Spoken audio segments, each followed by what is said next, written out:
In fact, the one place I can confidently say that I belong to is prison.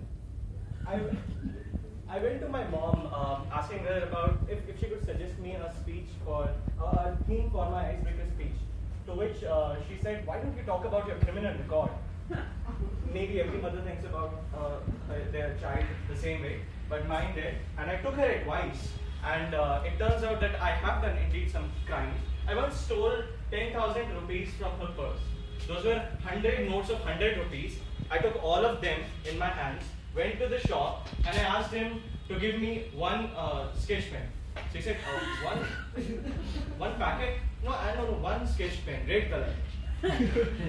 He was shocked, and looking at him, I was thinking, this much is not enough? No? I was shocked he didn't give me anything on that day. And then a lot of embarrassment happened. My mom also accuses me that I'm too manipulative. I con her and my father into getting anything, whatever I want out of her. And maybe that is also one thing which every parent thinks about their child. But I tell it to her, and Puneet sir might agree, that these are entrepreneurial traits, right? It's not criminal tendencies. But one thing which Jagrit also said was very true, that I am a man of extreme experiences. Maybe this is my saying that emotional people tends to think in extremes. Either they are too happy or too sad. So same goes with the experiences also. I tend to live by extreme experiences. The very last week, last Friday, I must be sitting on the 10th day of my 4th Vipassana retreat.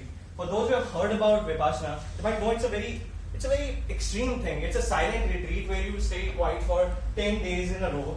You are sitting cross-legged for more than 10 hours a day, just observing your breath. You don't get food after 12, and there's no TV, mobile, or anything.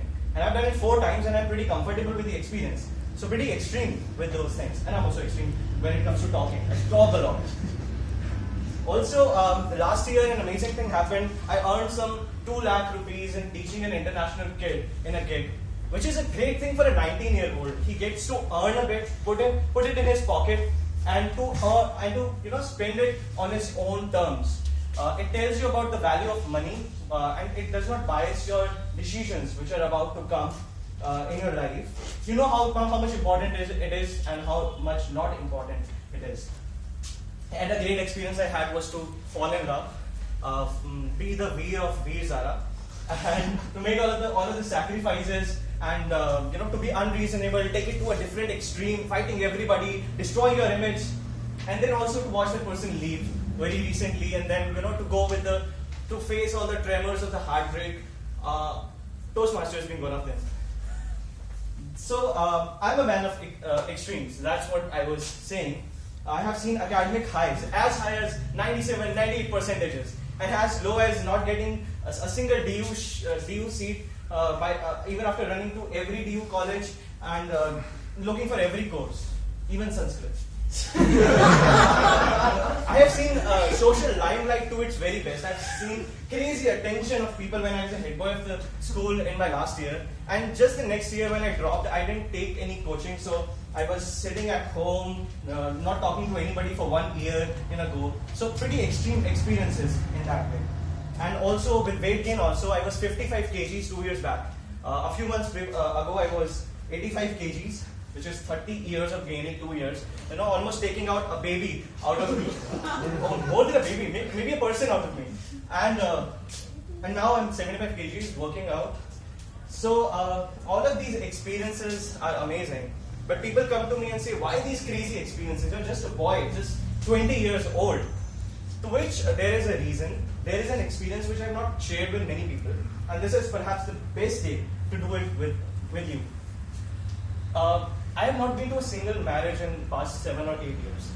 This was the last marriage which I was attending. And I would also tell you, given a chance, I would not have talked about this experience. So, but I'm doing it. Let me do it, okay? I was 12 years old, and the marriage was of my mother's maternal uncle's 3rd son. He had 4 sons and 1 daughter. It was the 3rd son getting married. We were on the marriage 2 days prior to the event, and I was all into the big fat marriage vibe. What happened, unfortunately, on the day of the marriage, was that in the whole celebration which happens outside the marriage hall, there was a celebrity gunfire, and the fourth son got shot. Red and wet, he was taken to the hospital, and I was 12, just standing there and thinking, just a minute back he was calling me to dance with him. What would have happened if I was there? I'm just 12, I would have died on the spot. But then my senses prevailed. I looked around, and the whole dynamics of the marriage had changed. Everybody who was happy for past 3 or 4 days, I've never seen them, with a normal expression. Everybody was smiling for all that long. We're not crying, panicked, moving here and there, angry, shocked. But the marriage still happened because they were mature people. We were rushed back to the home from where we all came. And as I was approaching the house, I could hear the faint cries of 50 or 100 women. Worst sound on this planet, okay, to hear. As I entered the house, the voice grew. Sitting in the room that day, I had the sweater of that person by my side. The room was still smelling of him. Later that night, I was sitting next to his body and watching his face. I was just watching his expressionless face and was just wondering maybe if it could change a bit. Maybe if he could wake up and sing his famous Himesh Reshammiya song which he liked. But it was not about to happen. Coming back from that experience, I felt I was changed. I was more aware. And there was a sense of urgency in what I was doing. I decided that from now on, I lead a life which is full of inspiration, passion, and dedication, and more than that, satisfaction. Because if at 22, I am the chosen one, if that somebody called God unfairly comes to me and snatches me up by the collar and says, it's your time to lead, then I want myself to stand in front of him, look into his eyes and say, glad, I can lead.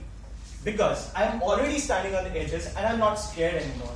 In these 8 years, by my sense of urgency, I think I've lived more than 8 years. And more than anything, I don't have any regrets. I'm pretty much fine with it. So if every life is a novel up here, I know mine is a bestseller. This is Abhishek Mishra for you, standing